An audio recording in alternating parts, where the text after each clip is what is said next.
Thanks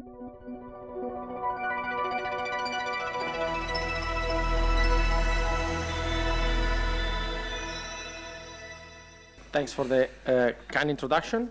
The title of my talk was cryptic on purpose. It kind of failed because in the program I'm listed as talking about something else on because this is actually what Tim and Kim invited me to talk about. It was the drug-drug interaction on long-acting drugs and TB, of which I don't know as much as this other topic. So I chose this title. And I thought this was appropriate because this is an audience, one of the few audiences that will probably appreciate this topic, maybe find it a bit controversial. So for the fans of Arthur Conan Doyle and Sherlock Holmes, they may recognize the play on word. Please say yes. Okay. This is the title of the first novel where Sherlock Holmes appears, a study in Scarlet. And this is about a PK study in Scarlet and investigation of target concentrations. So the outline of the talk is I will start with a motivating example on why we started looking into this, which is the drug interaction between atazanavir, ritonavir, and rifampicin. Then we started digging on where the target concentration for atazanavir comes from, and then look into another drug, see what the shortcomings are of these targets, and what we can do instead, and then some controversial points for discussion. I was pleased to hear the word target many times and TDM, so I expect I hope I'm not going to upset too many people. But yeah, here is a picture of Sherlock Holmes and Dr. Watson, which in this case became myself, not because I'm smart, but because I'm a self-confessed nerdy modeler. And I mean, Dr. Watson and Dr. Watson, that was already done, right? So the start was, a drug-drug interaction study, which is kind of the bread and butter of everybody over here. So this was looking into what we can do when we want to treat patients on atazanavir, ritonavir that need rifampicin as well. So the study design was very simple. This is a study spearheaded by Katrina, and we basically had several PKs, one on the normal dose of atazanavir, ritonavir, then introducing rifampicin, doubling the frequency of atazanavir, ritonavir, and then also testing the effect of a higher dose of rif. And the study was, took quite a while to set up. We were very worried about toxicity, and then actually everything worked out pretty well. So this is work that a postdoc in my lab analyzed. This is Kamunkwala Gausi, and you can see the concentration in the 4 different visits. Very colorful plot, and you can see that now they told me that this is going to work. Of course it doesn't. Okay, so I can't point. So basically on the panel on the left you have the normal dose. Then you can see that we need the introduction of rifampicin in the second, oh, it does work, you see. I just have to go a bit slower. Okay. In the second panel, you see that the concentrations are radically reduced.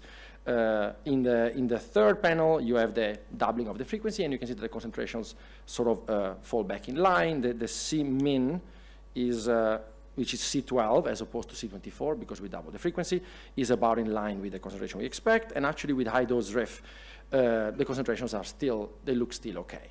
The only issue became when we had to communicate these results, and Gary Martens suggested to Katrina, why don't you, email the people responsible for the guidelines in South Africa, because these are interesting findings. And Katrina was very candid. When she sent the findings, she used both targets, because they basically asked, how are these concentrations compared to the target?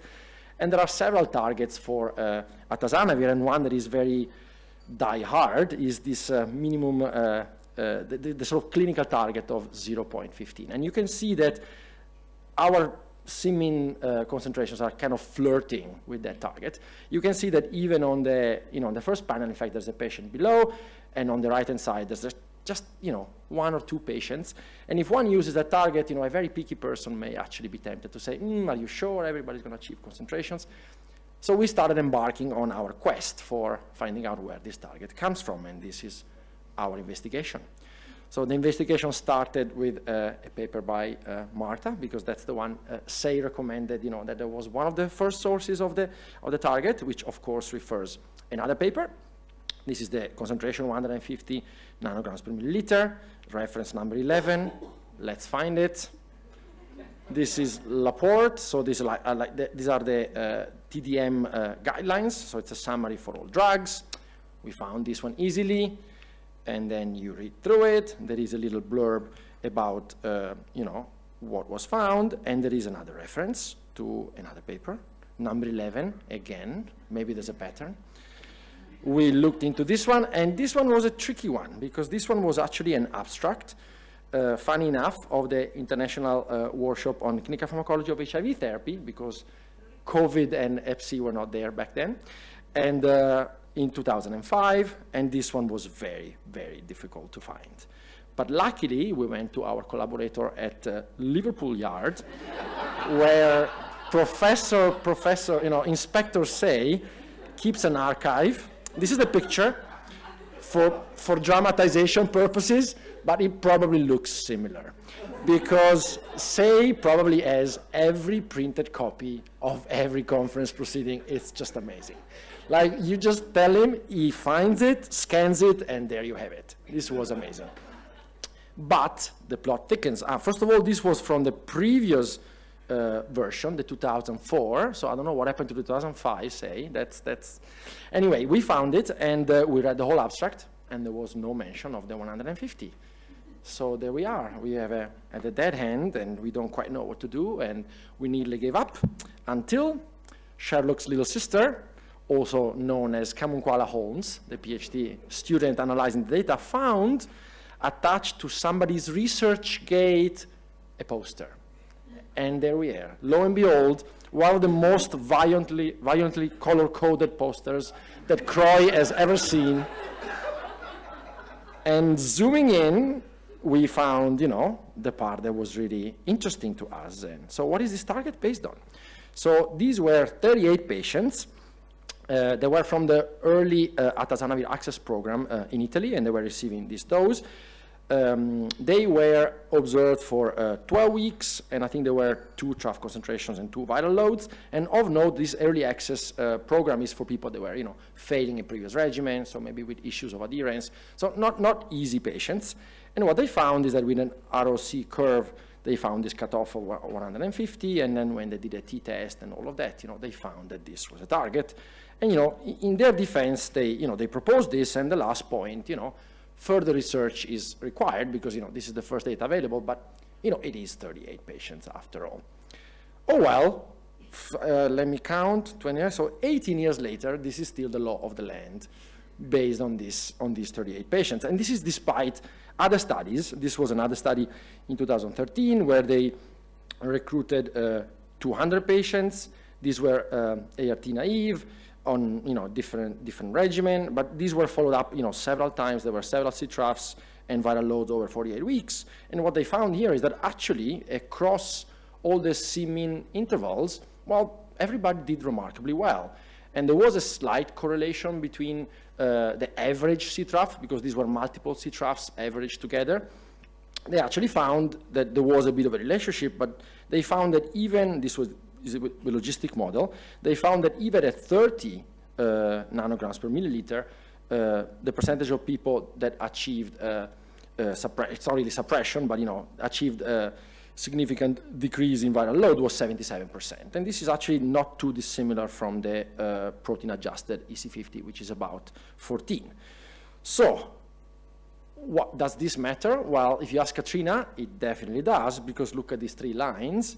If you use the higher line, somebody very conservative may be tempted to say, no, why risking it? There is a chance that some people may go below.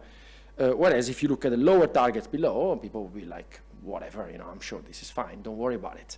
So this really stresses the fact that we put a lot of effort in our, PK studies, and then we get the results, and then we are faced with a target that very often is, maybe the best that could be established at the time, but, we still live with it years and years later.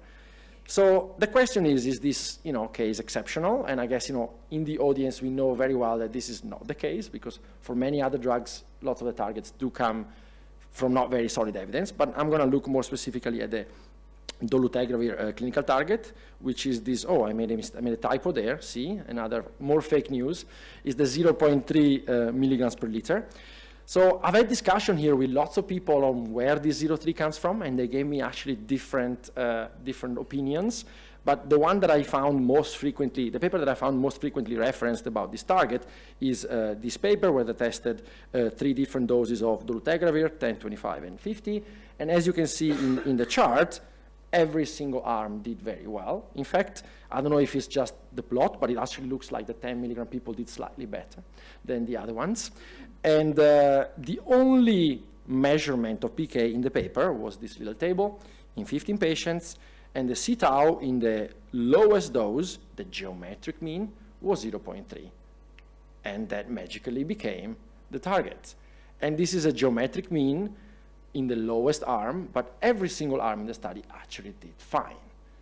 And once again, we're kind of stuck with this. And if you ever try to publish a paper on dolutegravir, they want this target. It's kind of non-negotiable.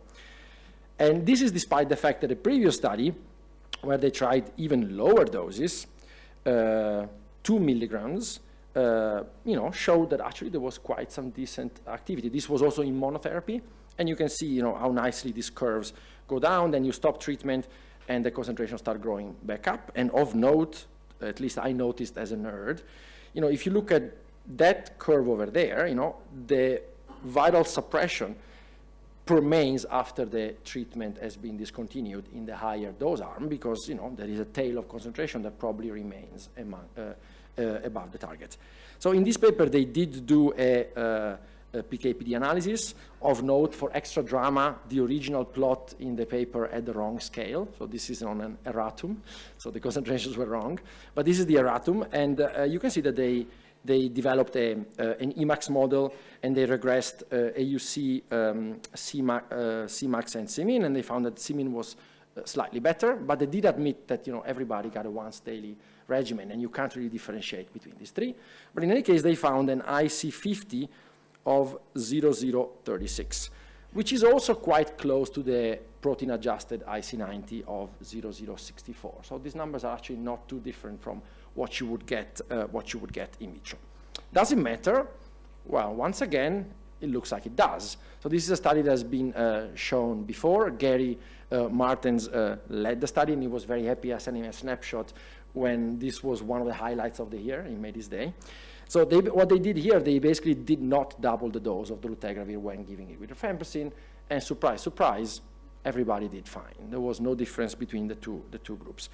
And if we look at the concentrations in this study, it gets even better, because if we have the geometric means that I summarized over there, you can see that when you do double the dose of dolutegravir, the geometric mean of the Cmin is 0.5, so at least it's above that fateful 0.3. But there's a bunch of people below. In the other arm, probably every single person was below the 0.3. But what is even more interesting is that people here were even below the PA IC90, so even below the in vitro target. Yet everybody did fine. The viral loads were not too high, but they sort of all suppressed pretty well. So what is going on? Why does the drug work against what we would expect? Well, maybe the answer actually comes from in vitro results. So this is a paper by Hightower et al., where they basically looked at different drugs and how well they engage with the target. So it doesn't work very well. And they compare dolutegravir, raltegravir, elvitegravir. And what you're looking at there is how long the drug engages with the target after the drug has been removed. So the drug is, the cells have been put together with the target, and if you just take the drug away, you can see that there is a half-life with which the drug disengages with the target. And for dolutegravir, this is very, very long, 71 hours half-life. So even if the concentrations fall below for a short period of time, maybe the drug is still sitting there and it doesn't know any better, and it's still effective. So this raises the question of, are all Cmins the same? So if you have a in daily dosing where the drug concentrations go up and down, well, maybe this engagement with the target is gonna is not even gonna affect the concentration of drug at the site of action are not gonna be affected so much. If on the other hand you have a long acting where the drug concentrations go down but very slowly, then the picture may be quite different. So not all Cmins are the same. They may have quite a different effect in what happens. So the summary of the investigation is the following. that, we start with a paper with some report of some concentration, and very often nobody made a claim that that's the target, because these people didn't say, thou shall use 0.3. It was just the only C-mean available in the paper. So people referenced it. And probably even the people that referenced it didn't mean for it to be a target, they just wanted a number to use. And so that, with references, that became a reference concentration, then somehow it became a minimum concentration, but it was a mean, but from a, and then it gets covered in literature, and before you know, that becomes the tablets of the law.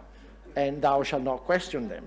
And this is really happening because every time you try not to use the target, the reviewers ask you for that target. They are not going to get away with it. And of note, I just thought of a side investigation, because we do have a copy of the tablets of the law here in Rome by Michelangelo. So there is a statue of Moses. It's in a church nearby. It's for free. I'm going to go check and see if the dolutegravir guidelines are inscripted in there, at which point I'll rest my case, because they have been revealed, and who am I, right? But if, they don't turn out to be there and you don't quite trust it, then what can we do if we don't believe in the targets? And to keep flirting with, blasphemy and arts, well, we could do it like this, We could be like St. Thomas and question, Sure, I believe it, but, let me check. Oh, did they really stab you there? And this is, okay, this one is not actually in Rome, but there are a bunch of Caravaggios hanging a couple of blocks away, also for free, so I recommend it. And so we did. So we didn't ask Jesus, we asked Viv for the data. And they conceded. So we actually got all the data from that trial with the monotherapy.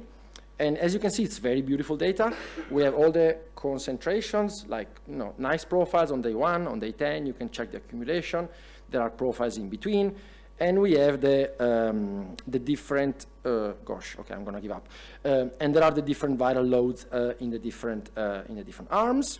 And so what we did with it is a postdoc in my team, in record time, actually, like very recently, he worked on a PK/PD model to interpret this data. So the information we have is the dolutegravir drug concentration and the viral load. And what he did is he put together a PK model for dolutegravir, nothing fancy. He found the dose exposure non-proportionality with the dose. And after that, he had a model for viral load. There are lots of very complex models for viral loads, but this is a very short-term thing. So we sort of kept it simple. There is the virus that replicates. If it's not prevented to, there is a kill, and there is the effect of the drug on the kill. So this is still work in progress, but he did fit the model onto the data. And this plot basically shows that for the PK on top and the PD, the viral load on the bottom, you have a good agreement between what the model predicts, which are those shaded areas, and those lines, which are the actual data. And after putting all this together, it could characterize this relationship between how well there is a certain maximum efficacy of dolutegravir, and you have the concentration on the x-axis. And you can see that the curve is quite sharp, and he found an EC50 of about 0.064. But of note, this is not a concentration that you compare with the C-min. You just compare it with any concentration. So this is something that happens dynamically. In other words, as the concentration goes up and down, it goes up and down on this axis, and the efficacy of the drug goes up and down on the other axis. And that's what you expect. As the concentrations go up and down, so does how well the drug works. We use C-min, AUC, and C-max because this is very tricky to do without a model, but this is a good representation of what happens. So I received these results the other day, and I just quickly plugged them into a software. The picture doesn't look very good, but I sort of simulated what happens when you give daily dolutegravir alone, and I just simulated a certain viral load. So you have the viral load in green, and you can see that it goes down, the concentration go up and down. And then I simulated what happened in the Radiant TB study, meaning that we add RIF, I just double the clearance, without changing the frequency of the dosing. And you can see that the drug concentrations go up and down more, but at the end of the day, when the drug is above the limit, it works pretty well, and in that interval when it gets lower, it works a bit less well, but overall, it still works. And this is not as complex. One can even imagine integrating the delay in the dissociation with the target, but just to show that, just having a C-mean would not have predicted this, because the C-mean is, much, much less, and you would have not made this conclusion.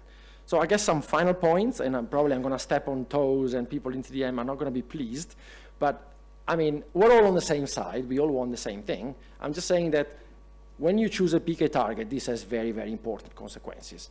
And one needs to, critically evaluate where they come from, because especially when you want to evaluate a new regimen, this number is going to make a huge difference. So we really want to investigate where the PK target comes from and what it means. So was it a minimum effective concentration in vitro? Was it an effective concentration in vivo and 80%, 90%? What's the shape of that curve? Does it matter if the concentration becomes half? Is it still 70% effective? Or sometimes this is just a drug level that was observed in a study where the drug worked, and that's often the case. We've seen even for some long-acting, the quartile became the target. And then when we looked at the data, well, 1/4 of the patients was below the target, but the quartile was, you're just finding what you expect. 25% of the patients are going to be below the quartile. So it's very important to know what we mean when we use a certain target. Was it done in monotherapy? Was it a background regimen? ART naive? So all these things matter. So every target should be evaluated critically. Some more points for discussion. So I'm a big fan of sort of real world and clinical targets, and it's true that that's where the drug is used, but that's not the best scenario to actually determine a target. You may determine a concentration observed in patients that take the drugs. So in terms of adherence, they may be a good target, but it's not a very controlled environment. So patients may not be taking the drugs. So it may be too low. I'm late. It may be too low. And we're only testing one dose. So the real difference in PK may actually not really be driven by differences, but just by people not taking the drugs or yes. So the early phase well-controlled studies, like the one we analyzed, or even in vitro results, are sometimes the best way. And this is not news. Those studies are run for those findings. So those are the ones that are statistically designed to get the best signal to determine this. Some of the data may remain proprietary, but with VIV, we just send an email and they just sent us the data. So sometimes this data is available, we just have to ask for it. So having a single PK target is an attractive thing and it's easy to use, but sometimes it's oversimplistic, especially when you want to transition to another regimen. So if you have a certain regimen, a certain dosing frequency, maybe you can use that target to compare individuals. But if you want to translate between scenarios, like looking at long-acting versus daily dosing, or what happens in pregnancy versus children, or people failing the regimen, it may be a bad idea to just take a target from one place, plug it into the other one, and just use it the way it is. So I hope I'm not being too controversial. These are my acknowledgements. So I thank Gary Martens, Katrina, Say, and Kelly for a very useful discussion, Camu and Eduardo for the work, Viv for the data, and the organizers for inviting me. And I'm ready for the Rotten Tomatoes, people that disagree. But I'm looking forward to the discussion.